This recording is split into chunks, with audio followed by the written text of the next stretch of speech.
Assalomu alaykum hammaga qizlarjonlar. Bugun tvorожный sochni tayyorlaymiz. Uning uchun bizga un. Men 2 porsiya tayyorlayman. Un bu yerda 600 gram, bir porsiyasiga 300 ketadi. Shakar 75 gram, bir porsiyaga, 2 porsiyaga 150 oldim. Ozgina tuz, sливочное масло 125 gram ketadi. Men 250 oldim. Ikkita porsiya qilganim uchun. Smetana shart emas. Xohlaganlaringizcha solsalaringiz ham bo'ladi, solmasalaringiz ham. Yerda razxritel. Boshladik bo'lmasam. Qizlarjonlar, birinchi o'rinda shakar, mo'y bilan, sливочное масло bilan shakarni ko'pirtirib olamiz.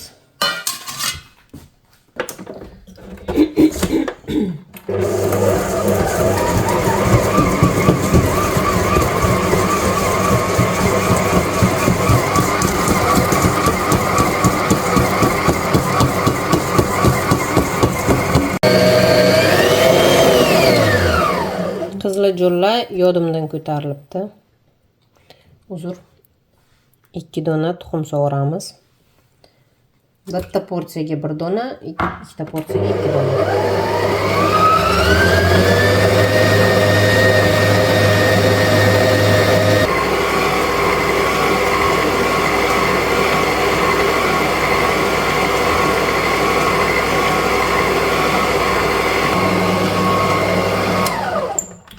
Smetanani solaveramiz.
Qizlarjonlar, asta-sekinlik bilan unimizni solib olamiz. Yodimdan ko'tarilibdi. Nasatkam tuxum ko'pirtiradigan nasatka, hozir xamir qoradigan nasatkaga almashtirib oldim va unni oxirigacha solib oldim. Yaxshilab aralashtirib, pisochniy xamir qilib olamiz.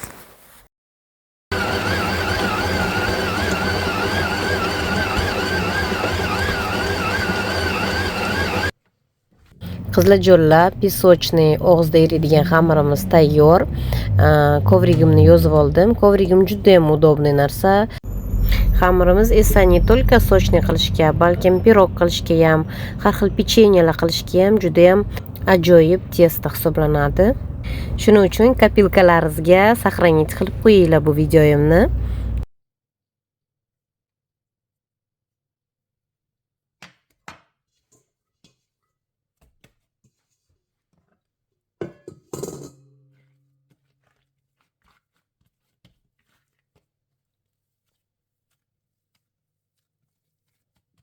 Shunaqa chiroyli testo xamir qildim.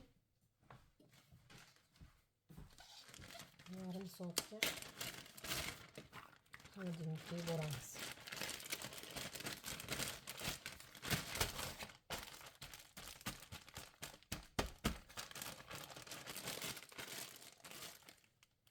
Qizlarjonlar, paka xamirimiz achigancha, dam olgancha nimada xolodilnikda ikkita tuxumni sarig'i, tvorogimiz 600-700 gram. Chunki meniki ikkita porsiya, bitta porsiyaga 400 gram, 350 gram ketadi. Shakar тоже ikkita porsiyaga, bir porsiyaga 60-70 gram. Agar juda shirin yesalaringiz, shirin solsalaringiz ham bo'ladi. Bu yerda esa vanilin. Pachka. Xohlasalaringiz vilka bilan terez qilinglar, xohlasalaringiz mashinka bilan, mashinka bilan pogrebной blender bilan.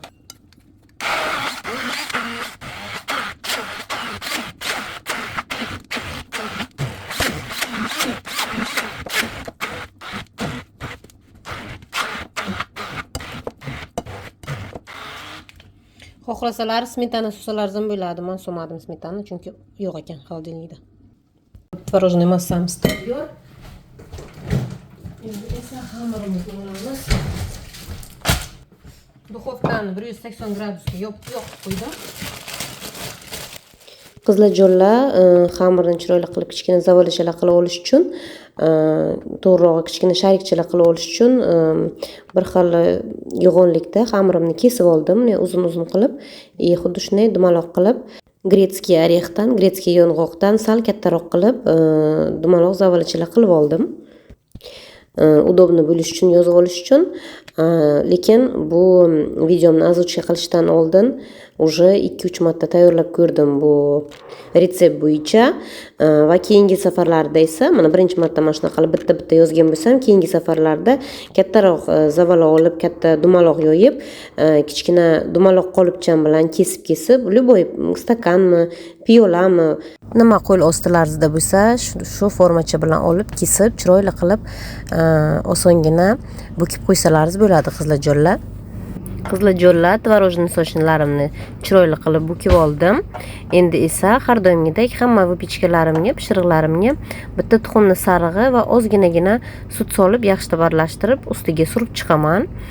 Bugun ham xuddi shunaqa qilib sochnilarimni ustiga chiroyli qilib surib chiqdim, чтобы pishiriqlarimiz chiroyli yaltillab, nima deydi, yeyishlik va appetitniy bo'lib turishlari uchun.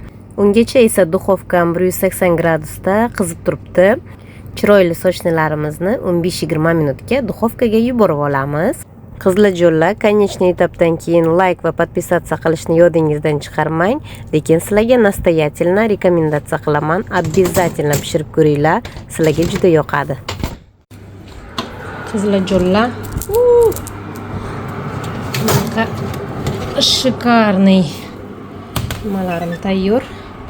Qaranglar qanday chiroyli. Mana chiroyli. Buni bo'shligini tasavvur qilmaysizlar. Qanchalik bo'sh.